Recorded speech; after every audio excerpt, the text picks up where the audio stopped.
And you join us as this enormous ceremony, thank you ceremony for everybody involved in the rescue of the 12 boys and their football coach from the Wild Boars football team gets underway, and it's really quite spectacular. You can see here some of the 6,000 people who've been invited to this dinner, and actually if you look on the television screen just over here, you can see up on the stage, we're a bit too far away at the moment, but you can see those 12 boys.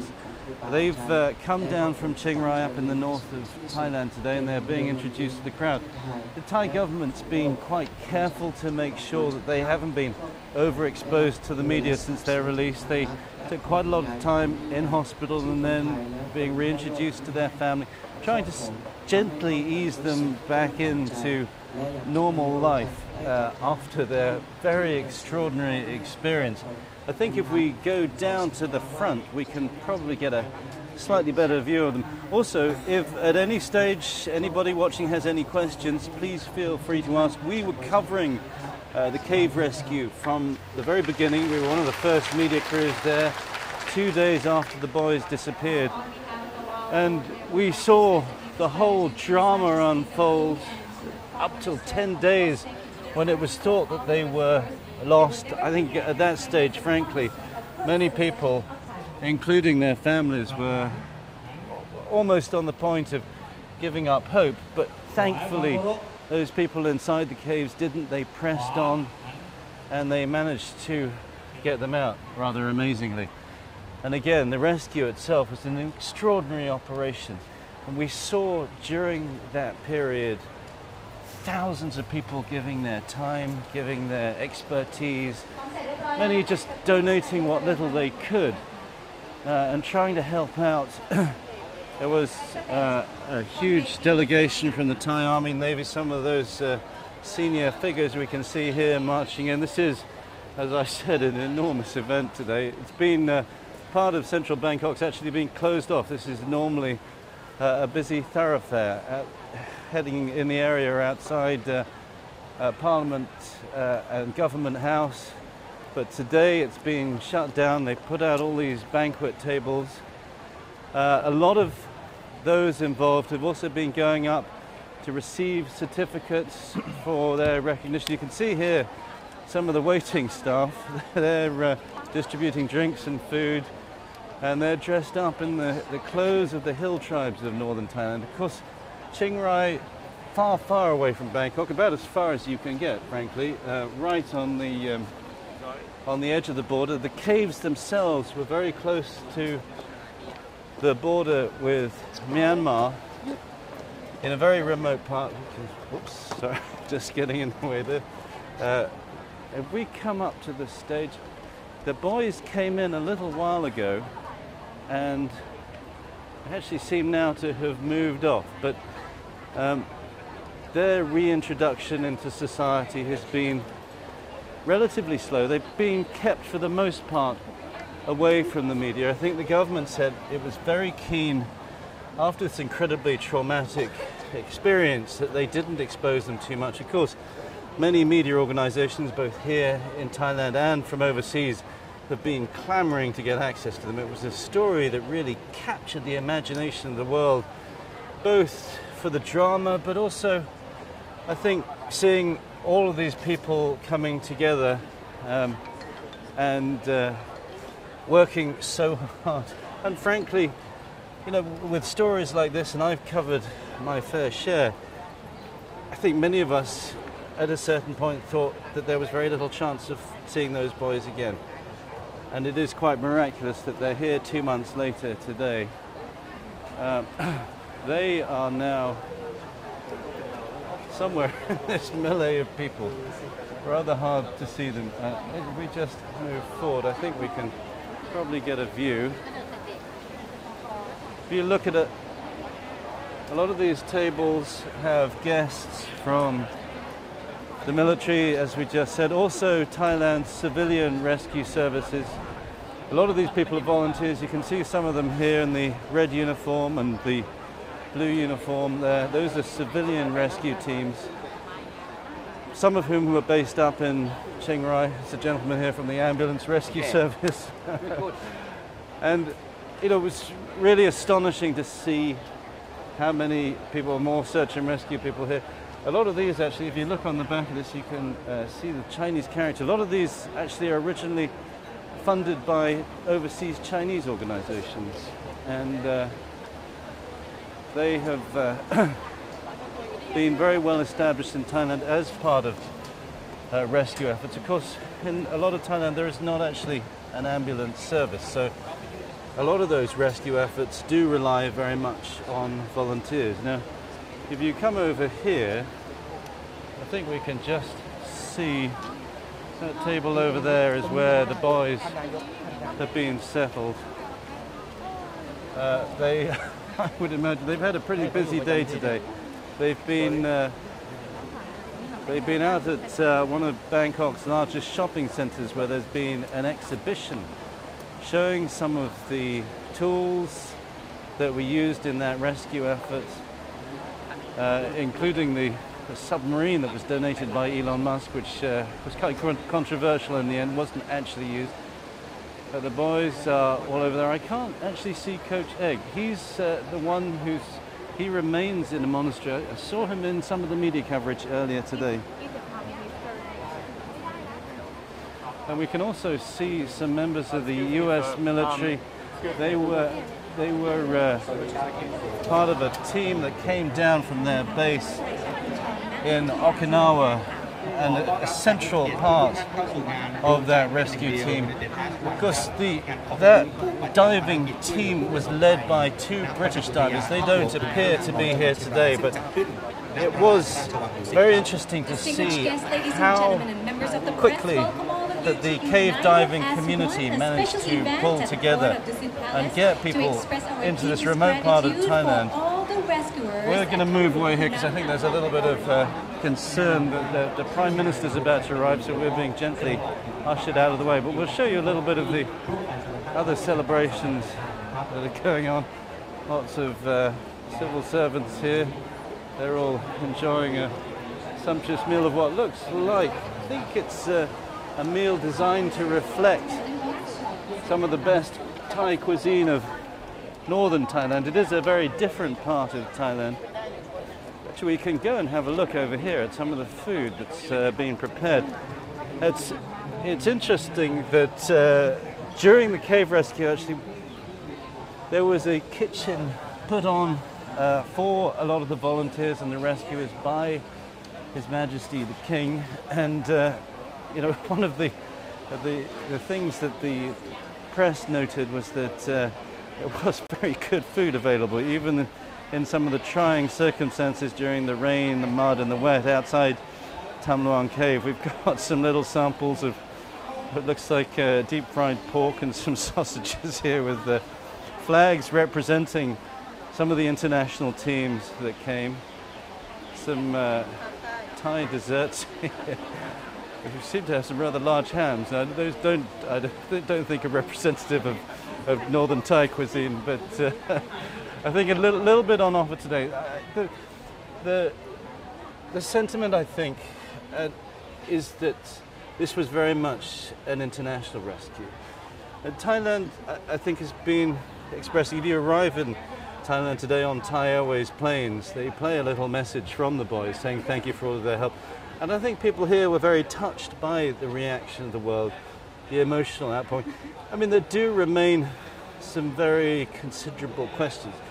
Given the amount of resources that are being poured into events like this, there actually hasn't been very much done in the last 2 months to enhance Thailand's search and rescue capabilities. And of course, Thailand remains a hugely popular tourist destination, but we have seen in recent years some pretty fundamental problems with the facilities that they have. Of course, while this cave rescue was going on, there was also a less successful rescue going on down in the resort island of Phuket, where a boat had capsized, killing more than 50 tourists, most of whom were from China. And there are still some very big questions hanging over Thailand's capability to respond to these problems. Of course, without wanting to put too much of a dampener on today's proceedings, there were big questions raised when this first disaster occurred as to how Thailand would respond. They sent in Navy SEALs who were frankly not very well prepared. There was a very immediate international response, particularly from the cave diving community, who are very tightly knit community with very specialist skills. But I think Thailand was quite lost at a certain stage. I'm just going to quieten down now. They're playing the Royal Anthem, so we will just be quiet for a moment while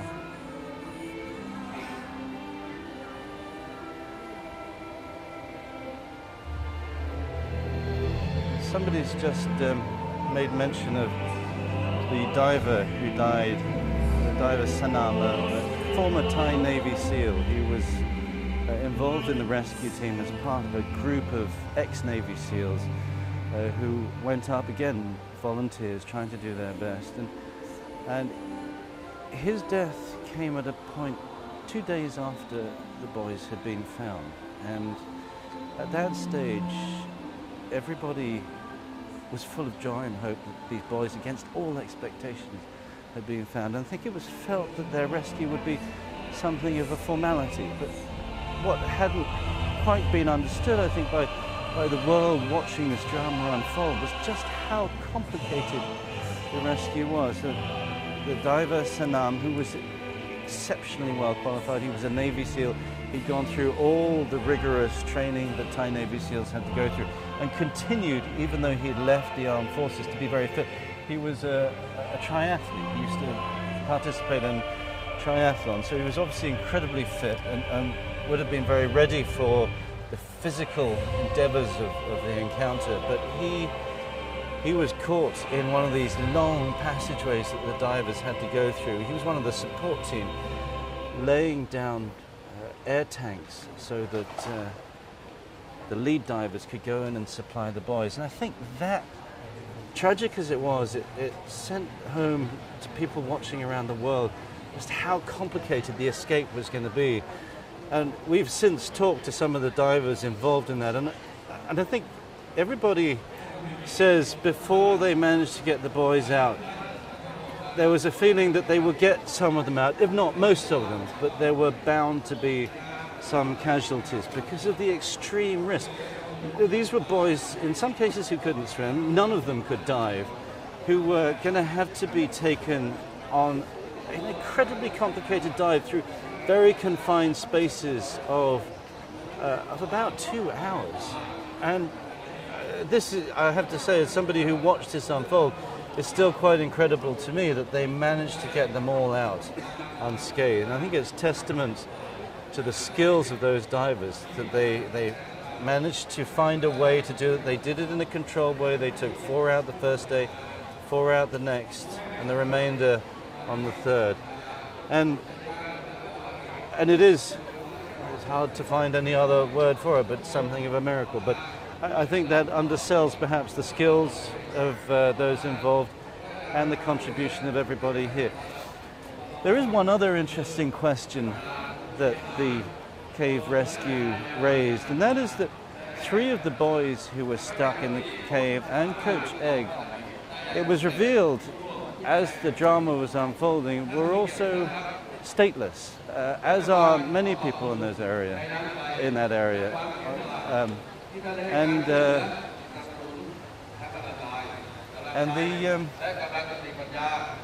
Since their escape and their rehabilitation back into society, they've been given proper citizenship. But we were up back at Tham Luang cave last week doing a story about those stateless people, and it is a massive problem.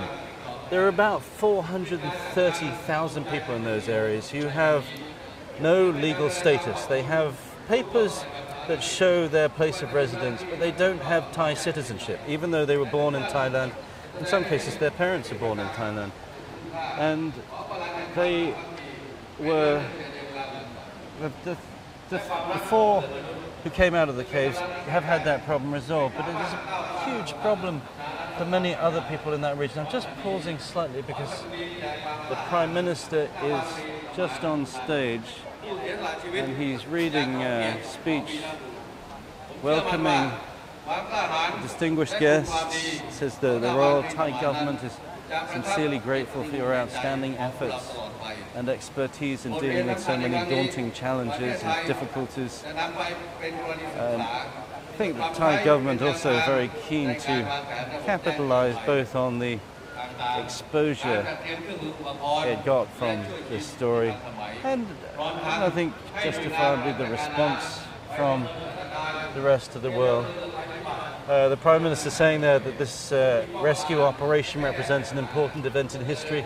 Excuse me, my Thai I'm afraid is not that good, so I'm just reading this off the translation that's being held there. But this is being marketed, I would say, as a United as One event. And I think Thailand's very keen, particularly as it is a country which has been divided politically and in many other ways over the past couple of years. And remember, we are living under a military government at the moment. We have been for the last 4 years. So I think they're quite keen to try and give the impression that this is a Thailand united. This is an opportunity for Thais to come together over this successful rescue operation. And how united Thailand really is, I guess, is open to debate. But going back to that issue of statelessness, this cave rescue did highlight the plight of the stateless issue.